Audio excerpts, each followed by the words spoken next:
Благодарам за објаснувањето, министерке. Морам да кажам дека суштински ни се амандманите, значи сите ни се суштински и тоа се ветувања од програмата на Социјалдемократскиот сојуз во изборната програма во 2016. На оваа влада така се случува кога се даваат преамбициозни ветувања. Ние зборувавме за 2019 дека имате мегаломански буџет, дека давате преамбициозни ветувања, дека преамбициозни ви се програмите и јас се надевам дека ќе учествувате во изработката на наредната програма за следниве парламентарни избори и дека ќе имате шанса да им кажете, се надевам дека ќе ве послушаат, да им кажете да не се залетуваат со преамбициозни ветувања и проекти во програмата, затоа што потоа ќе браните нешто што не се брани овде, верувајте. Проблемот остана на оваа влада и со одредување на приоритети.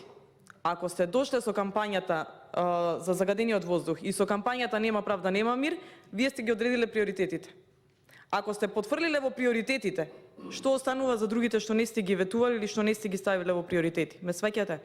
Јас сваќам, може да се смени начинот на поднесување на амандмани, ирелевантно е, најбитно е да имаат бенефит граѓаните, но преамбициозните ветувања се залажуваат граѓаните. Граѓаните ни адресираат нас, ви адресираат вас, затоа што вие сте ветиле, а не се исполнети ветувањата и се излажани.